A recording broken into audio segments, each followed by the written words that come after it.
السلام عليكم ورحمة الله وبركاته. بسم الله والصلاة والسلام على رسول الله وعلى آله وصحبه ومن والاه، أما بعد.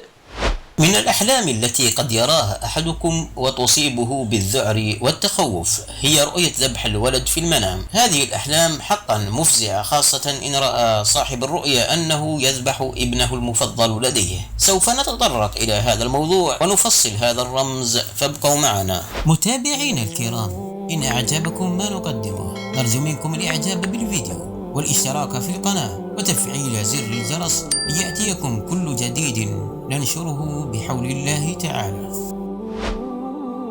ذبح الولد في المنام يشير إلى عدة مواضيع في حياة الرأي، منها المتعلقة بحياته الأسرية أو حياته المهنية.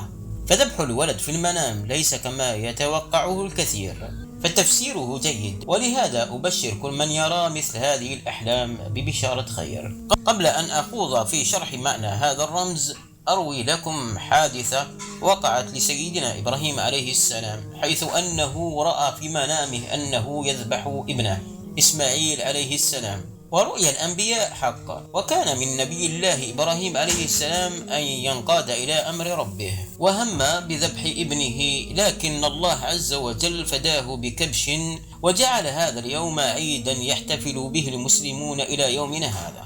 نستنتج من هذه الحادثة أن الله عز وجل أهدى نبيه كبشا لأنه نفذ أمر ربه. لذلك نأخذ هذا المعنى ونطبقه على أحلامنا، فنقول أن ذبح الابن في المنام هو بشارة خير. قد يحصل صاحب الرؤيا على مبتغاه بعد تنفيذ أمر، مثلا مشروع تجاري أو زراعة أرض يجني منها محصولا وفير وبركة في الرزق والمال، خاصة إذا رأى دما كثيفا. ويأتي شرح معنى الدم في المنام في فيديوهات أخرى بإذن الله تعالى. وفي معنى آخر يشير ذبح الابن في المنام إلى مشكلة في ابنك في الحقيقة، مثلا الانطواء أو الوحدة، وهذا يستوجب منك أن تعطي ابنك بعض الاهتمام أو تراقبه في تصرفاته، وذبحه في المنام هو القضاء على ذلك التصرف.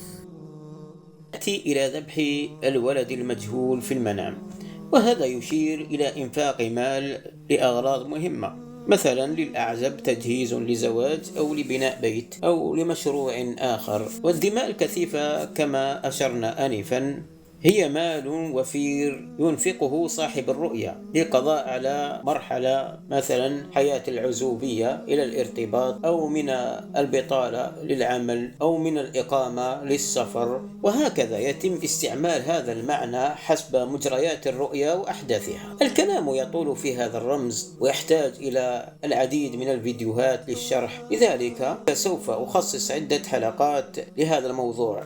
وصلنا إلى نهاية هذا الفيديو، نسأل الله أن ينفعنا بهذا العلم ويجعلنا من الذين يستمعون القول فيتبعون أحسنه، ونسأله تعالى أن يجعلنا هداة مهتدين.